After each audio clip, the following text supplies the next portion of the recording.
Thank you very much. This is definitely the coolest honor I've ever gotten. Flowers, music, and I certainly follow a great many very distinguished awardees who've come before me. I want to thank the rector, Dr. Zinn, and Thomas Philippon for that wonderful summary of my work. I actually came with too many slides, and I want to assure you I'm not trying to get in the Guinness World Book of Records again for the world's longest lecture. I will skip a lot of them and maybe leave them until later. I am, however, I know this is a festive occasion, but actually going to use this to give a serious idea. At least I am serious about it.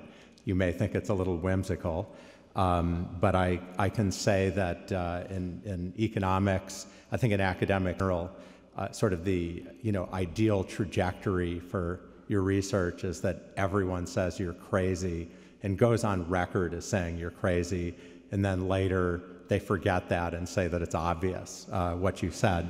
I think I'll comfortably clear the first hurdle today. We'll see about the rest. So my topic, and also for the monograph that I've written as that I'm doing my later lectures on, and again, I'm not going to go into too much tedious detail, is called Rethinking Paper Currency, and basically broaching the idea of getting rid of it and moving to gradually to a world where instead of having paper, and we call it fiat currency, meaning the government tells you it's worth something, even though it's just paper, to going to fiat electronic currency. And you would say, well, why? And I realize this sounds, why would you even think about this? Why would anyone care about it? And there actually are a couple reasons, and I'm going to try to use my short time with you to say what they might be, that might make you think it's not so crazy. And the first reason, if you read the newspapers at all, is familiar to you, which is that in this the aftermath of this recent recession, all around the world, central banks have been struggling of how to stimulate their economies when they've already cut interest rates to zero. And they can move it a little bit past that, but why is that they can't cut interest rates below zero? And actually, I'll talk about it a little more, but it's a very simple, almost ridiculous reason. They can't cut interest rates below zero, in other words, to try to get people to consume, to encourage firms to invest, and to try to raise the inflation rate back to what their target is. They can't cut it below zero because there's paper currency. And paper currency makes it impossible to go too far below zero because it pays zero. It's bad most of the time when you wish it was paying a positive interest rate, but it can also be bad when it prevents you from paying a negative interest rate. I'll talk about that more. If you haven't thought about this, you just say, well, that can't be. There must be something else, right? And actually, there's not. That's the reason. And the second reason you might want to get rid of paper currency, or to be precise, to phase it out, I will be precise, is that there is a heck of a lot of it out there. It will, I think, surprise you if you've never studied it, just how much paper currency is out there, not just for the big countries, the big central banks, but just in general. And I think, we'll look at a little bit of the data about it, but basically a lot of it's not being used in the legal economy. A lot of it's being used to avoid taxes, to avoid regulations, and a lot in illegal activities. Now, I'm going to, through the course of this, try to say a little bit more about this, but I'll say the first part of it, that if you could get rid of paper currency and go to electronic currency, which, by the way, is what banks have. When you hold a claim on the central bank, you're holding a piece of paper. When your bank holds a claim, it's actually already electronic. They don't shift money back and forth. We used to have very large notes, much bigger than we have today, $10,000 bills, and they were used to ship money back and forth because we didn't have this way of recording currency electronically. But banks don't do that. They just hold money electronically. And my basic idea is that everyone would do that and not just banks. But that's actually very straightforward, and I would say almost a no-brainer as a good idea for getting rid of the zero bound. I'm going to show you it is vastly more elegant than many of the other contorted ideas that are out there for trying to get around the problem of how do you stimulate an economy when you can't cut interest rates anymore. The public finance problem, which has received much less attention, I first wrote about it 25 years ago. It's much more subtle, it's more complex. It is not so straightforward. I do not want to pretend that it is straightforward, but I do think that there are potentially answers to many of the objections, and that overall it's something that would be a good idea, although it's complex and needs to be looked at. I know every policy idea, when you say it's going to be looked at, that's just saying it's going to get killed. But I actually think this will happen. I even optimistically think it will happen in my lifetime. I don't know if that's an optimistic projection about how long I'm going to live or how soon it's going to happen, but I don't think it's going to be 50 years before we don't have paper currency. Now, we've had it for a long time, and it sort of came to be in different parts of the world at different times. Like many things, the Chinese thought of it first and then forgot about it. So they invented paper currency more than 1,000 years ago. They invented hyperinflation too. It's one follows the other fairly quickly. And if you read some of the accounts of what happened in China, they ended up executing the people who invented the paper currency because they didn't like what happened. It's in sort of modern Western economies, it's a little newer. The Bank of England, first started issuing printed, standardized notes in the 1850s. And of course, I'm speaking here in Germany, where you had the hyperinflation, which wouldn't have been possible without paper currency.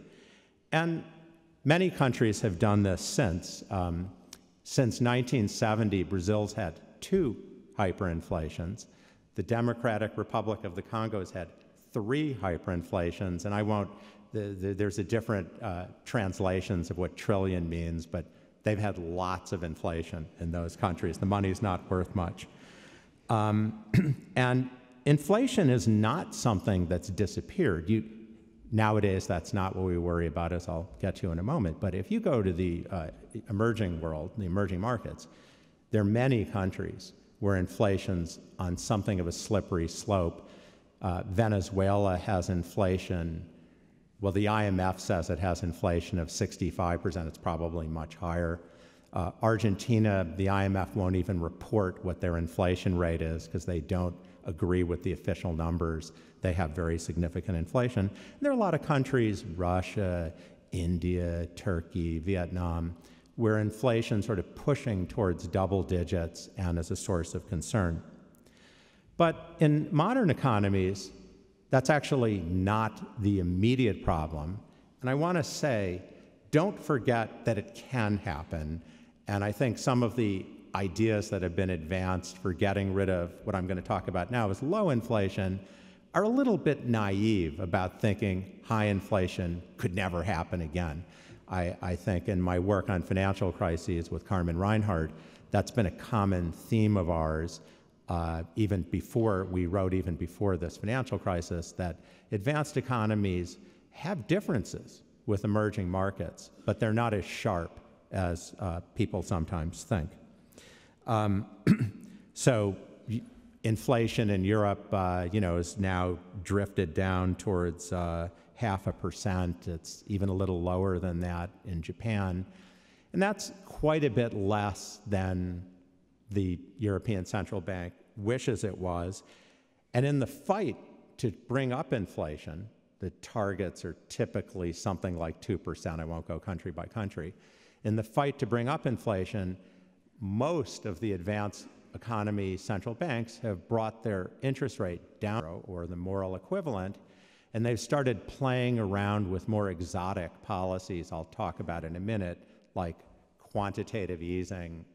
I'm not going to go into technical detail, but they started playing around with other things which might work, might be a good idea, but aren't nearly as effective as simply being able to cut the interest rates.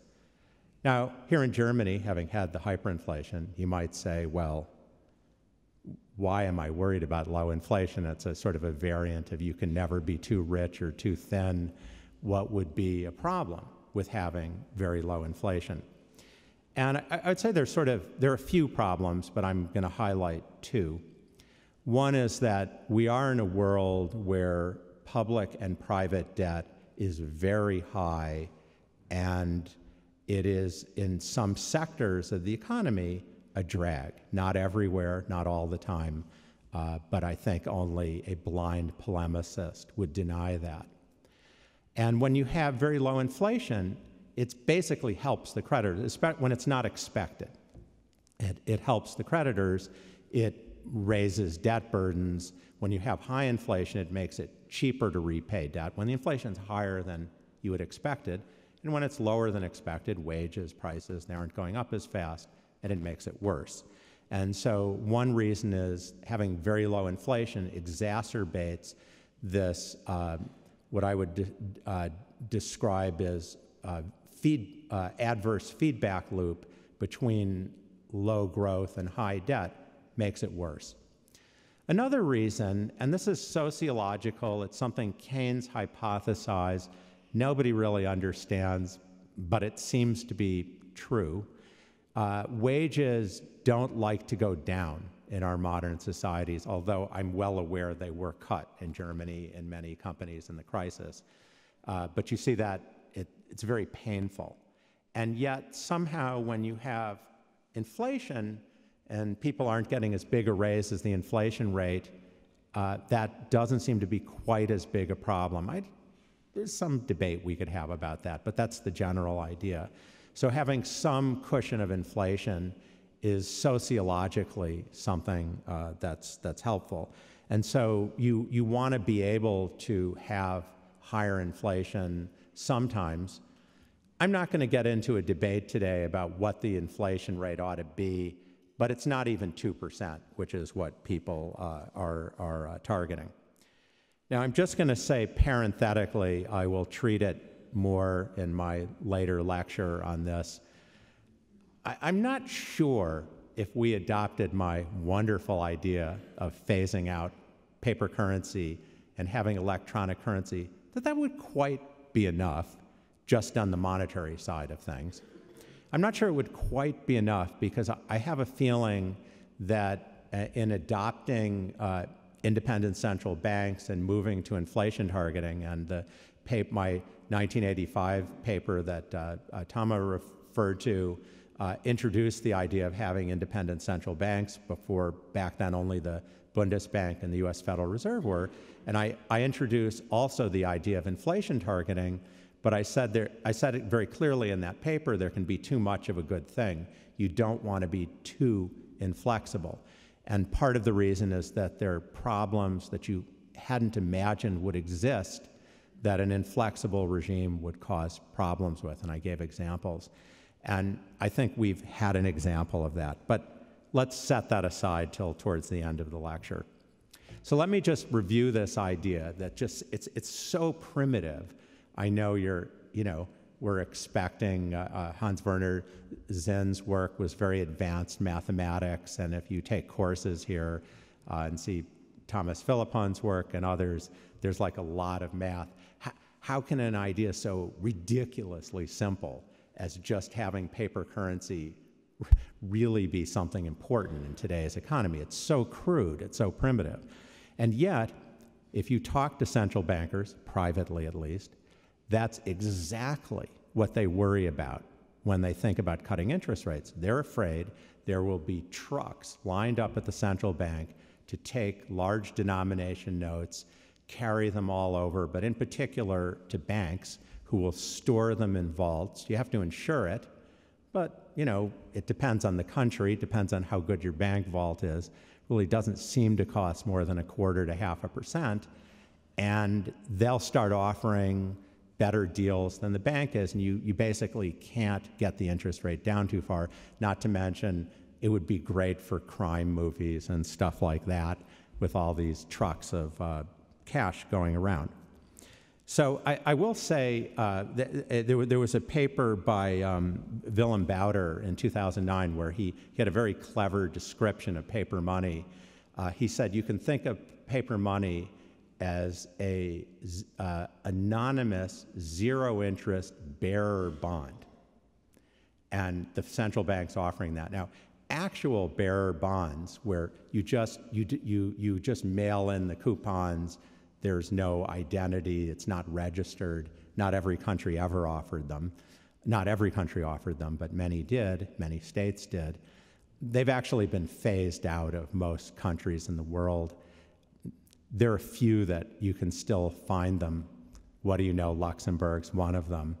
I've seen private banks offering them, but most countries have passed laws which change the tax laws, so basically they don't work, which is kind of a shame because that's featured in many movies. Now, some of you who are students or younger may not even know the connection. You may not even know the movies I'm talking about, but things like Die Hard, the first one, Beverly Hills Cop, and there's a movie with Robert De Niro and Al Pacino called Heat. Those are all late 80s to mid 90s. The villain always wants bearer bonds. That's what the villain wants because they're anonymous. And now it's sort of much cooler in the script to ask for bearer bonds than to say I want cash, in unmarked bills. It's more exotic. It makes it seem like this villain has really thought things through. He wants interest-bearing cash. He doesn't just want cash. So anyway, they aren't around anymore, and I think for good policy reasons, they've been phased out. The idea that the ability to pay a negative interest rate on cash would be very helpful has been stated by others. Marvin Goodfriend, who was at the Richmond Federal Reserve, wrote a paper in 2000 where he said, why don't we put electronic stripes on currency, and then it'll pay interest. You can charge a tax on it, but you only pay the tax when it gets cash in at the bank. So if it's been away from the bank for a year, you pay a bigger tax than it's been away for a month. So it's an idea actually to enforce what's called a stamp tax, which was introduced by Silvio Gesell actually in 1916. He worried about this problem.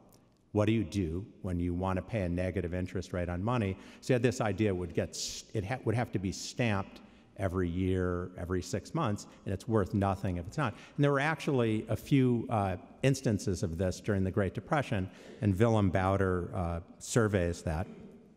My colleague, Greg Mankiw, and Willem Bouter has a number of kind of clever suggestions of how to force interest on money. My colleague, Greg Mankiw, somewhat whimsically floated an idea in a New York Times column in 2009 where he said, why not hold a lottery and the bills become worthless if it ends in the wrong number in the lottery, and that's a way to pay a negative interest rate. By the way, Argentina's done games like this over time. I'm not sure Greg knew that. But Greg mentioned that in all his years, he's a very prominent economist. He has the best-selling undergraduate textbook for first-year economics. He writes regularly in the New York Times. He said this is the only time in his career he's received death threats and letters to the president of Harvard saying he should be fired. So I don't know what's in store for me, although I've experienced that sort of thing. And Miles Kimball, who's a serious and very good macroeconomist, but also keeps a blog, has covered this idea in blogs and in presentations, in PowerPoint presentations, where they're all sort of giving ways, kind of clever ways, like Marvin Goodfriend's, to pay interest on money. And I can only say there's good ideas there, but they're all sort of too cute by a half. Marvin Goodfriend's has the problem that, when you're trading the dollar, you don't know what it's worth. You don't know how long it's been out of circulation. You need to put it through a machine. It's not anonymous anymore. If it's got a strip on it, it's not electronic strip. It's not anonymous in the way it was. And I think that simply phasing out paper currency would be the most simple and the most elegant. So I'm trying to be brief. So let's look at this idea a little bit from the costs and the benefits. Sorry to be boring, but that's economics. And I first want to say a little bit about the zero bound, and I'll be very brief. Very brief is we don't exactly know how serious a problem it is. I mean, you can read some op-eds and people say it's the end of the world, it's the worst problem, but there's serious papers that support that, but there's serious papers that challenge that on both sides. I tend to think myself it is a serious problem. There is certainly a lot of credible papers saying at the height of the financial crisis, the Federal Reserve would like to have cut interest rates by, say, 400 basis points, 4%, more than it did, maybe even 5%, using standard feedback rules that it uses. And in principle, so would many other central banks, the Bank of England, the European Central Bank, and they couldn't. How much of a problem it is today? It's definitely a problem, but I say how much of a problem because it's obviously not a trivial thing, throwing out cash. I'm going to try to convince you it's happening anyway. It's not as big a deal as you think, but it's risky. There's some trauma. So you sort of want to know what the benefits are. And the estimates are wide-ranging, but at the height of the crisis, there are certainly benefits. You would have liked to cut things a lot. And you see estimates that it might have made the recession substantially less. I won't go into the details, and I will skip over these, that they're just a wide view of what these estimates would be. Actually, the very first papers written on this were by Federal Reserve economists in the 1990s, even the early 1990s. And in general, they came across with a fairly sanguine view. They said, this is really bad if it happens, but it's not going to happen much, so it's not worth changing our whole system around it. And obviously, that view has changed. And I think there are a couple things that have happened. One is that shocks are bigger than we realized. I don't know if there's going to be a second great moderation. That's what we called the nice high growth, quiet period in the 80s and 90s, early 2000s. I don't know, but we might not. I think there are reasons looking at the history of financial crises, financial globalization, that we could have a more volatile world ahead. And also, interest rates, the adjusted for inflation, we call them real interest rates, pardon my jargon, they've come down to dramatic levels where there are a lot of things pushing interest rates towards zero. We don't know how long they're going to last, but we think it's a bigger problem than we used to think it was going to be. So, as I've said, there are reasons the thinking has changed a lot. And I'll skip over all of this. Now, I'm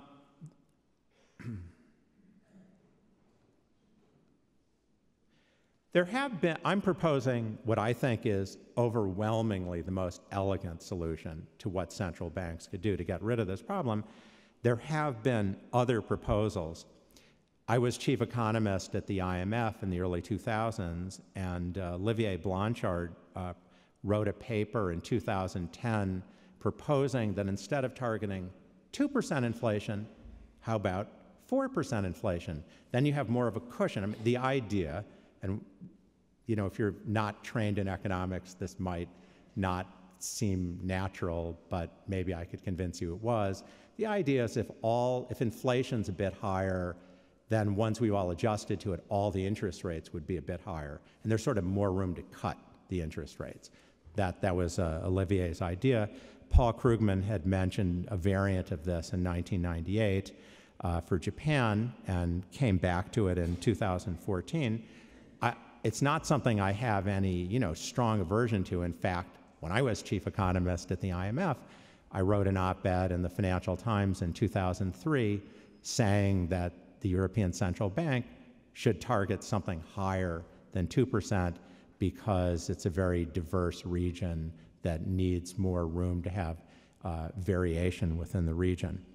However, I think let me just mention a couple other ideas. There's also the idea of using fiscal policy, and there are a whole bunch of papers about that, and I'll skip some of the others. So the problem with just raising the inflation target, and I know I don't have to justify this in Germany, because why would you ever want to raise the inflation target? You can never be too rich or too thin. The problem is that in normal times, it's quite problematic. Having higher inflation creates more variability across relative prices. It creates more uncertainty. But I don't think that's really the soul of the problem. The big problem is that central banks now, for more than 2 decades, have told everyone 2%, 2%, 2%, or some variant of that. That's the right thing. And there are reasons for it, that our price indices aren't very accurate. We think that actually true inflation's probably lower than measured inflation if you took new goods into account. And there are other arguments. If suddenly Janet Yellen and Mario Draghi were to get together and hold a joint press conference and say, you know what, I know we've been telling you this for 2 decades, that it was 2%. We were wrong. It was 4%. I mean, I think there's no better recipe for having another international financial crisis, because people just wouldn't know what they meant. Is it going to be 5% tomorrow? Are they going to take it back and say it's 3%? Why are they doing this now? The uncertainty and institutional problems that it would cause, I think, are pretty severe. Fiscal stimulus is a good idea, but it's not a very easy instrument to calibrate. And I was actually the discussant in Krugman's 1998 paper, and I suggested 2 ideas that I preferred to his. One was temporary fiscal stimulus, and the other was a temporarily higher inflation rate. And I can only just say briefly that it's very there's plenty of reason to do fiscal stimulus in a recession, but you don't want to be doing it because of the zero bound. It can be very confusing. It confuses the issue. It's a very blunt instrument. And a big issue is it makes a big difference. In my paper, in my comment on Krugman, it needs to be temporary. If it's permanent, and that's true in all the more recent models, it's much less effective. And the trouble is when the government spends more money, do you believe it, that it's going to be temporary? Because if you don't, the private sector cuts back and it doesn't work as well. And this is a graph, it's not mine, it's from the International Monetary Fund, of government spending as a share of GDP across the advanced economies from 1950 through the present. And of course, there's variation across them, but you will recognize this being in Europe. And this isn't counting transfers. This isn't old age programs. This is just spending. And it started out a little bit above 15% of GDP.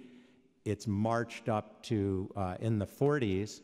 There is this little period, you see at the very end, this is between 1950 and 2013, where there's austerity.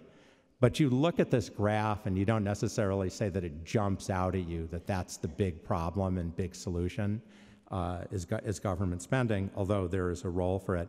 I won't talk about quantitative easing. I simply think that just moving to an electronic currency where you could pay a positive interest rate like banks get in normal times, but in an emergency pay a negative interest rate would be a good idea.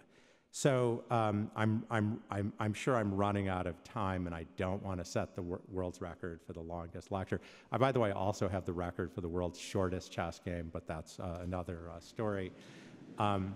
I want to briefly discuss the public finance considerations. I don't have time to go into great depth here. But let me just start by saying there is a lot of cash out there. So in the case of the United States, there's about $4,000 for every man, woman, and child. And it's similar in other countries. And almost 80% of it's in $100 bills. And there are plenty of central bank surveys that show they don't know how to account for where the vast majority of these are. The numbers are very similar in the Eurozone. Cash is reportedly more popular in the Eurozone.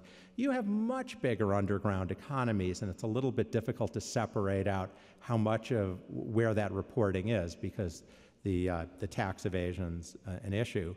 In Japan, it's even more popular. They have almost twice as much currency holdings per capita, and almost 90% of it's in a 10,000 yen note, which is their largest note.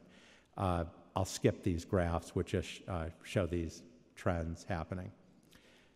So you ask, where is all the cash? Now, the small notes are being used. In the United States, notes of $10 and less account for 4% of all currency. Pretty similar in Europe. These are being used very intensively, and 20s also in the United States. But the large denomination notes are not that easy to find. And there's central bank work, there's independent work by tax authorities that suggests a lot of it's used in the underground economy and illegal activity. I'm about to show you something with illegal activity. I think the underground economy, people avoiding taxes and regulations, a much bigger deal.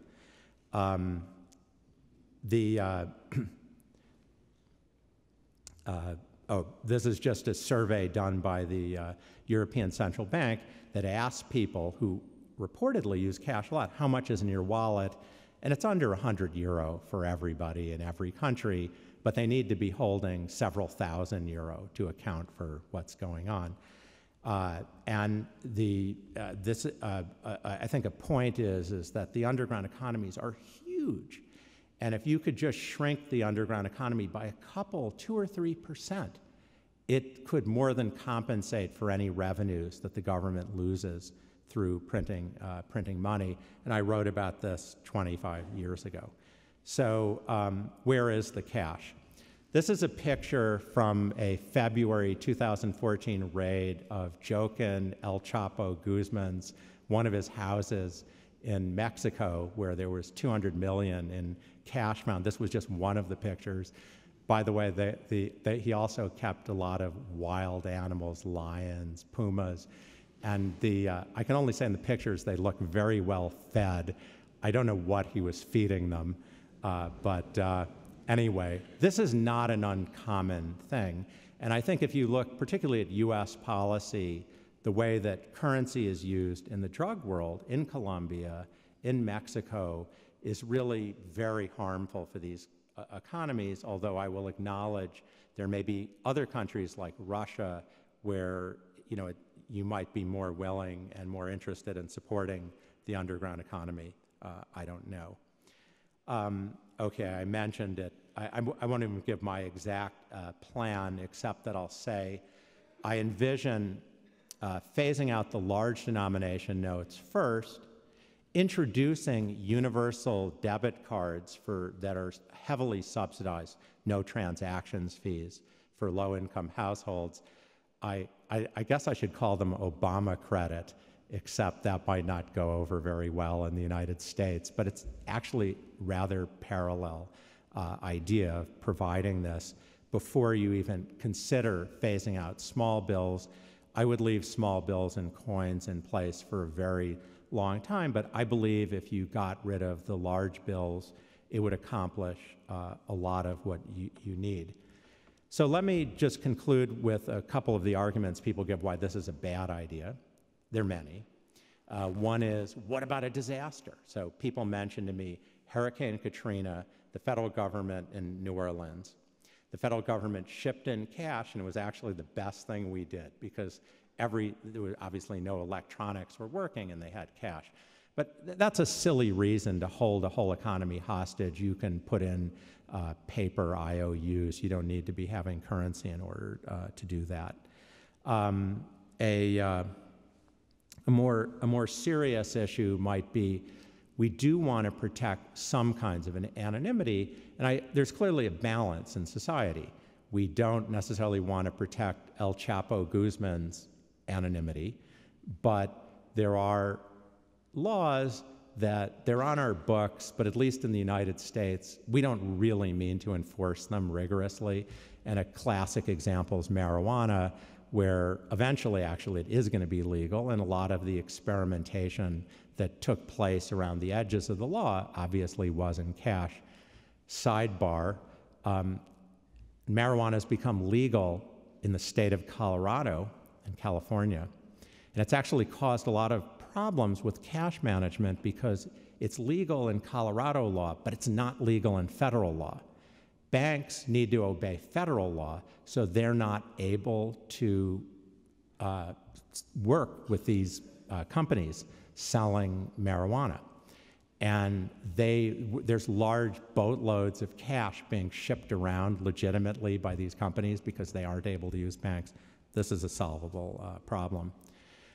So I think if we left in place small notes, small coins for a long transition, I think this would help. There are also ways that the private sector can come in and provide anonymous currencies. We have Bitcoin and things like that already. These need to be regulated because I think they, by and large, exist because of their anonymity. I was working on studying Bitcoin as part of writing my monograph, and I asked a smart undergraduate, who I figured would know, can you tell me about Bitcoin? And he said, but I don't do drugs, was his answer. But there has to be a balance in these things. I'll have to skip about foreign currency, except to say that I don't think you need any more than laws about foreign currency. A country like Japan could do this more easily than many others. And one last point, I sometimes get asked about what about central bank independence, because actually, if you step back, and they're not supplying the $100 bills to the underground economy and to El Chapo Guzman, how will they make money? How will they keep their independence? And I can only say that there are other ways of doing that. I think central bank independence is rooted in transparency and institutions, and it's sort of a sad world where we need to have this very second-best policy in order to make things work. Well, let me wrap up here. I'm going to be talking about it more the next couple days. I promised, I know this is a festive occasion. I gave a very serious lecture. It said you may just think I've gone off the deep end talking about this, but I actually am serious about it and see these joint problems, the long-standing problem that cash has become increasingly, paper currency has become increasingly marginalized in large transactions and more in small transactions. It plays a big role in facilitating tax evasion and facilitating illegal activity. That's been a long-standing problem that's been getting worse and worse. And on the other hand, we face this newer problem because we have very low interest rates, very low real interest rates, that central banks have become somewhat castrated by the zero bound. And there are clever ways to deal with it. I didn't have a chance to go into all of them. But I think this one is just very simple and elegant and just completely takes it off the table. So anyway, I've given you food for thought, and thank you very much for listening.